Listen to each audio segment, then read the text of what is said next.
উড়িষ্যার পুরী জেলার সমুদ্র তীরে অবস্থিত ত্রয়োদশ শতাব্দীর এক স্থাপত্য বিস্ময় হল কোণারকের সূর্য মন্দির। আর এই মন্দিরের পাশেই রয়েছে সূর্যোদয় দেখার জন্য বিখ্যাত চন্দ্রভাগা বিচ।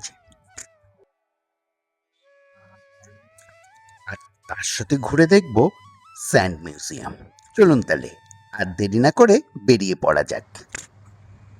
ঘড়ির কাঁটায় এখন 10:30 বাজে। আমরা বেরিয়ে পড়লাম। আজকে আমাদের ট্যুর যাব আমরা প্রথমে কোণারক মন্দির, চন্দ্রভাগা বিচ, এগুলো ঘুরে। আজকে টোটাল এটা বললো 4 ঘন্টার প্যাকেজ আছে। কোণারক ভ্রমণটি আপনি ওটিডিসির মাধ্যমেও করতে পারেন। সেক্ষেত্রে পার হেড খরচ পড়বে 465 টাকা। আর বাস ছাড়ে স্বর্গদ্বারের সামনে থেকে সকাল 6:30টার সময়। কিন্তু এক্ষেত্রে অসুবিধা হলো ওই নির্দিষ্ট টাইমেই আপনাকে বাসে উঠতে হবে। কিন্তু আমি সাজেস্ট করব, আপনারা যদি 3 থেকে 4 জন হন তবে একটা প্রাইভেট কার করে নেওয়া ভালো। সেক্ষেত্রে নিজেদের ইচ্ছা মতো ঘোরা যায় আর বাজেটও প্রায় একই রকম থাকে। এই সান টেম্পল যাওয়ার পথে যে নদীটা পড়লো, একটু নোয়া নদী ক্রস করে আমরা এগিয়ে চলেছি।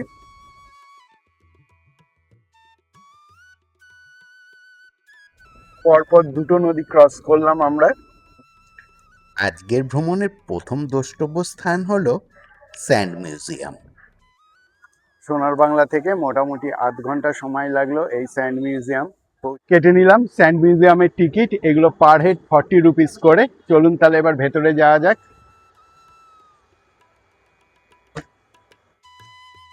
আন্তর্জাতিকভাবে প্রশংসিত বালুশিল্পী সুদাম প্রধান দ্বারা প্রতিষ্ঠিত এই বিরল বালুশিল্প জাদুঘরটিতে বিভিন্ন বিষয় ও শৈলীর ত্রিমাত্রিক বালুশিল্পের মডেল রয়েছে।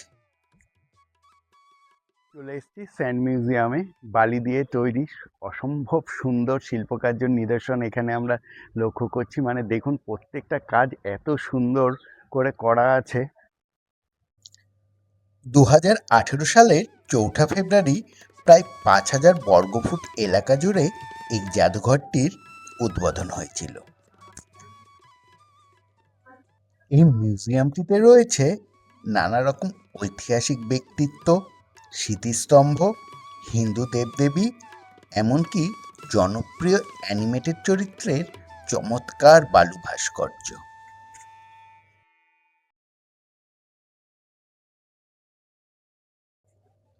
আর ইনি হলেন বালু ভাস্কর্যের জনপ্রিয় শিল্পী সুদাম প্রধান। এখান থেকে বেরিয়ে আমাদের পরবর্তী ডেস্টিনেশন হলো কোণারকের সূর্য মন্দির।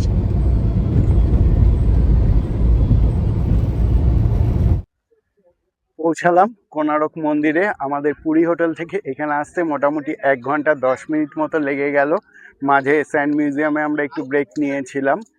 এখন 12টার সময়, প্রচণ্ড রোদ। এখানে একটা জিনিস দেখলাম, এখানে এই ছাতা কিন্তু ভাড়া পাওয়া যাচ্ছে। আমরা একটা ছাতা নিয়ে নিলাম 50 টাকা রেন্টে।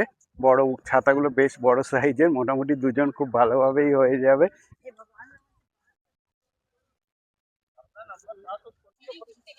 টিকিট করে নিলাম। এখানেও কিন্তু 40 টাকা করে পার হেড টিকিট পড়ছে।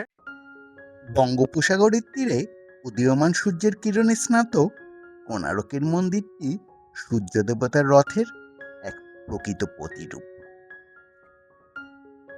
চলে এসেছি কোণারকের বিখ্যাত সান টেম্পেলে।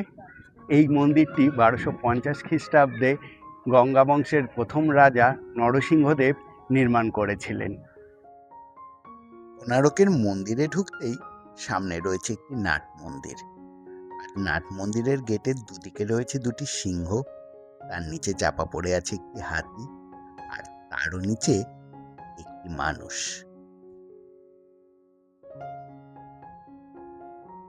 সামনে পড়বে এই নাট মন্দিরটি। উড়িষ্যার কোণারকের সূর্য মন্দিরে কিন্তু নিয়মিত কোনো পূজা অর্চনা হয় না। এর প্রধান কারণ হলো এর মূল মন্দিরটি বা গর্ভগৃহটি বহু বছর আগেই ধ্বংসপ্রাপ্ত হয়েছে এবং এখানে কোনো দেবতারও বিগ্রহ নেই। এই মন্দিরটিও কিন্তু 19 শতকে ধ্বংস হয়ে যাওয়ার পরিস্থিতি তৈরি হয়।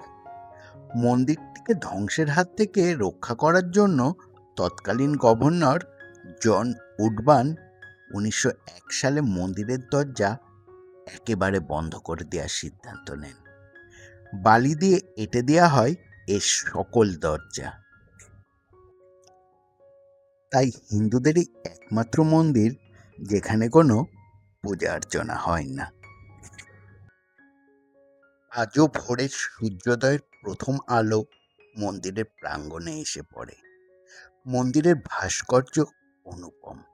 বেদি থেকে শুরু করে চূড়া পর্যন্ত প্রতি ইঞ্চি জায়গায় পাথরের ভাস্কর্য ও কারুকার্য রয়েছে।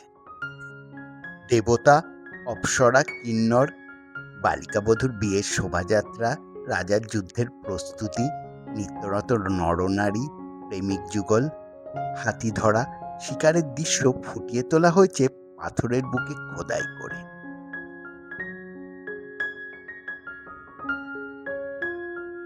রথের আদলে তৈরি এই মন্দিরে এরকম চাকা রয়েছে 24টা আর 7টা ঘোড়া রয়েছে, কিন্তু এখন মন্দিরটার অবস্থা অনেকটাই ভগ্নপ্রায়।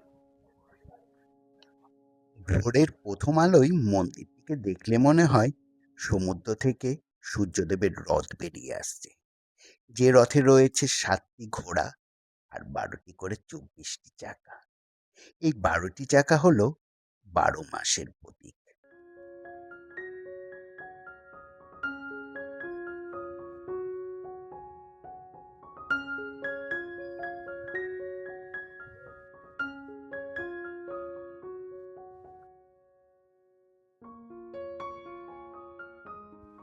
এই মন্দিরের দরজা কিন্তু সবসময় বন্ধ থাকে, ফলে এই মন্দিরের ভেতরে কোনো বিগ্রহ নেই, ফলে এখানে কোনো পুজোরও ব্যাপার নেই। হিন্দুদের একটা মন্দির যেখানে কোনো পুজো হয় না।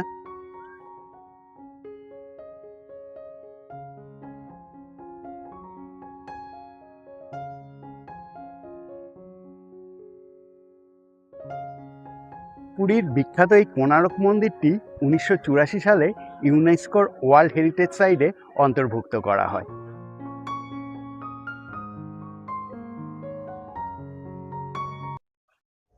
শীতকাল হলে হয়তো আরো কিছুটা সময় এই মন্দিরে কাটাতাম, কিন্তু এই গরমে ঘন্টাখানেক সময় থেকে বেরিয়ে পড়লাম আমাদের পরবর্তী গন্তব্য চন্দ্রভাগা সি বিচ দেখতে। আন্তর্জাতিক মানের ব্লু ফ্ল্যাগ তকমাপ্রাপ্ত এই সমুদ্র সৈকতটি শান্ত পরিবেশ ও আধ্যাত্মিক গুরুত্বের জন্য দারুণ জনপ্রিয়। প্রতি বছর মাঘ মাসে এখানে বিখ্যাত চন্দ্রভাগা মেলা আয়োজিত হয়, যেখানে হাজার হাজার পুণ্যার্থী পবিত্র স্নান করতে আসেন। চলে এসেছি চন্দ্রভাগা সি বিচে। এখানকার শান্ত পরিবেশ, নীল জল আর অসাধারণ সূর্যোদয়ের জন্য এই বিচটা বিখ্যাত।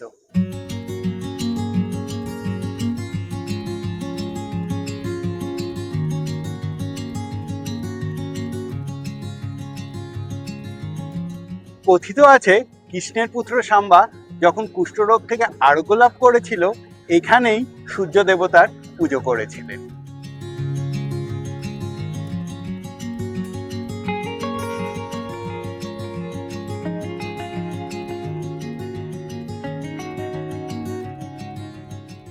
প্রচণ্ড গরমে আমাদের ট্যুর একটু কাটছাট করে তাড়াতাড়ি ফিরে আসলাম হোটেলে। তাই আবারও বলছি, শীতকাল হলো আদর্শ সময় এই ভ্রমণের জন্য।